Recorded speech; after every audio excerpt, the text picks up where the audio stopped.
Hi, my name's Phil. I like talking about politics, and in this video I'm going to discuss a little hypothesis concerning what Boris Johnson's potential Brexit aim is, given the statement, if we can call it that, last night.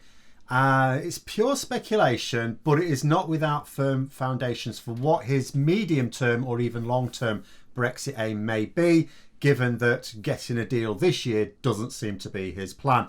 But first, if you'd like to be notified of daily news and politics, please subscribe to the channel and click the bell notification icon. So first of all, I had various comments pointing out antlers here. Quite right, it's a Christmas jumper. Not quite right that it's reindeer. Now, it was considered by my partner that my wardrobe is disgracefully lacking in Christmas jumpers, so she got me some. And I know on the Venn diagram where you have antlers and Christmas crossover, reindeer is what you find, but in actual fact this is a pug in disguise. But anyway, yeah. So yesterday I was talking about the fact that this announcement was coming. It had already been announced by both Johnson and von der Leyen. They were going to be making an announcement on Monday evening. All the buzz was about confirmation of a no-deal outcome to the talks. Nobody expected a deal to be agreed. They can't announce a deal after all at this point. Too many issues too far apart. If that weren't the case, the two chief negotiators for the UK and the EU would not have agreed to call it time on Friday evening. Because remember, they both agreed. David Frost for the UK, Michel Barnier for the EU, both said, we've gone as far as we can. We need political movement to go any further. They would have just carried on talking even if it seemed unlikely at that point. As it happens, the statement was a complete non-event. It's like, are they going to confirm a no-deal Brexit? Are they going to say actually they're going to get a deal or they're hopeful for a deal in the next couple of days? Neither. Why would Boris Johnson even promise a public announcement if he wasn't going to announce anything? You tell me, just the habit of a gaslighter, I suppose. I may as well read the joint statement. And as I say, this is a joint statement. It's exactly the same from the EU and the UK side of it. As agreed on Saturday, we took stock today of the ongoing negotiations. We agreed that the conditions for finalising an agreement are not there due to the remaining significant differences on three critical issues: level playing field, governance and fisheries. We asked our chief negotiators and their teams to prepare an overview of the remaining differences to be discussed in a physical meeting in Brussels in the coming days.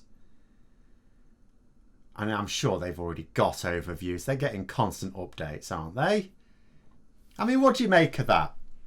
Johnson and von der Leyen not having the guts to just say there can't be a deal put in place for the end of the transition period now. So hang on to your hats. That's what they're saying. Why don't they just actually say that? They want their chief negotiator to present an overview. What? So they're going to present a flow chart and then Boris Johnson's going to look at it. Oh, is that the problem? Oh, I didn't realise. Oh, yeah, we can sort that out. No problem. Yeah, that's fine. That's not going to happen. That's the UK want access to EU markets. This is what the overview is going to say. The UK would like unfettered access to the EU markets, but don't want to respect the sovereignty of the EU in determining its own rules for its own markets. Okay, good overview, thanks. But let's go with it anyway.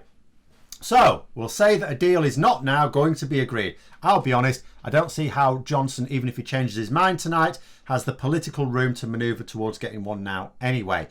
He's had chances to stand by his promises in the withdrawal agreement without looking like he was backing down, but that ship has probably sailed. So what then?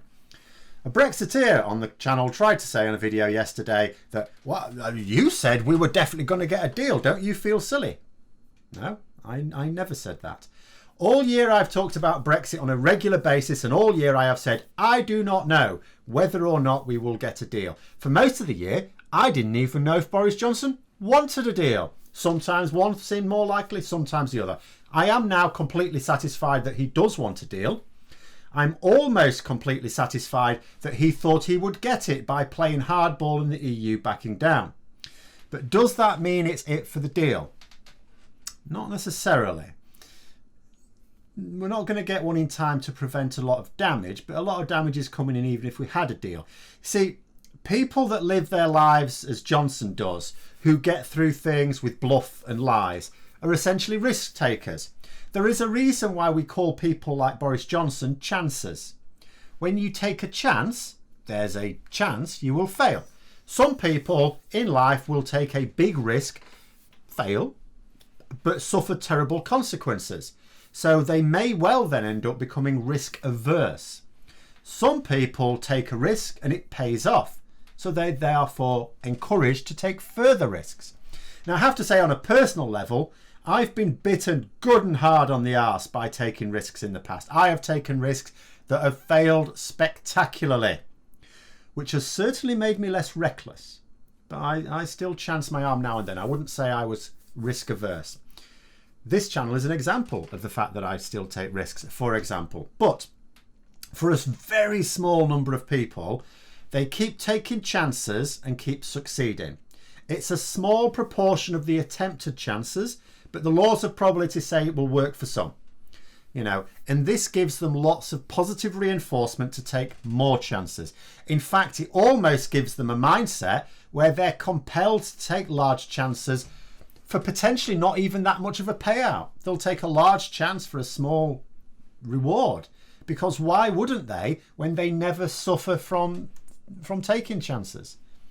This is what Boris Johnson is. Someone who has suffered no ill effects in life from taking big risks. So it stands to reason that he's happy taking big risks. So let's consider this. 1. Boris Johnson cannot politically survive a no-deal Brexit. We need a deal with the EU. There is no other way for the country to move on. The Brexiteers don't get it yet. They will. The whole country will. 2. Problem is that his support base do want a no-deal Brexit, or they think they do. The disaster capitalists definitely do. The ones who fund him, they have bet the farm on a no-deal Brexit at the end of the year. They'd be furious with him if that's not what he delivered. They want their payday. In addition, the ERG also want the no-deal Brexit as well for other reasons, and will wreak havoc in the party if they don't get it. So what to do? What about failing to agree a deal in 2020? That way, it's a no-deal Brexit. The disaster capitalists make out like bandits as the pound's value drops, and the ERG are also happy. Then Boris Johnson gets to enjoy a Christmas of bonhomie amongst his supporters. You usher in the no deal for 2021. But oh dear, it's going to be a complete disaster. I mean, a disaster so huge that to find something comparable, you would have to go to the history section. The disaster capitalists are no longer a problem. They're happy. They've made their money rich. The ERG are still a problem, however. But against a huge public backlash to do something, maybe then they can be shouted down by the rest of the Conservative Party. Like in the old days when Prime Ministers told them to shut up. So then Johnson gets his deal with the EU at the end of January. Looks like a big hero, no political consequences. Sure, a lot of businesses will have gone under and lots of people will lose jobs with little prospect of finding new ones in the middle of a recession, the likes of which this country hasn't seen for 300 years. In addition, he will have to back down on an awful lot of stuff, more than he has to now, because we will be in a weaker position. We will get a really crap deal, even by the standards of what's on offer now. But that's okay because, will of the people and all that. The rioting people at this point. But that is what we may see. It's pure speculation. It hasn't come from a confidential source or anything like that. It may well be that Boris Johnson, when he sees that the EU aren't going to back down, panics and agrees to a hasty deal in the next day or two, and to hell with the ERG. Not very likely. It's possible. It's also possible, the other end, that he thinks he can actually get away with a no-deal Brexit long term. Again, when you consider the government's own report on what will happen in the event of a no-deal Brexit, which I'll be talking about again later this week, you'd say this was unlikely. But as I also said, he also knows that quite a lot of the damage is going to happen deal or no deal. And Boris Johnson is a big risk taker. And not necessarily someone whose feet are firmly attached to reality. How a no-deal Brexit plays out in his head is not necessarily what most of us would consider feasible. So as always, when you're trying to work out what a serial liar with delusional tendencies is thinking we just have to go with what may seem to be the greatest probability of being true. And I would say that he feels he needs the no-deal Brexit this month, but probably knows that he can't afford it long term. A public backlash will force the Conservatives to seek a deal with the EU and silence the few remaining calls to keep the storm that January brings with it. It sounds like an insane risk, doesn't it? It sounds absolutely insane. A risk that neither you or I would take. But like I said, Boris Johnson has had a lifetime of positive reinforcement when it comes to taking big risks. Even when they haven't paid off, they haven't hurt him at all. He's always been cushioned from the effects. He simply does not know the pain of failure and so has no calibrated risk-reward centre in his brain. But those are my thoughts. I have many others regarding what's going on at the moment, but I'll have to wait for over the week. Hope you found the video interesting. If you did, don't forget to click the like button. If you'd like to support the channel further, please also click the Patreon link for details. And until next time, I'll see you later.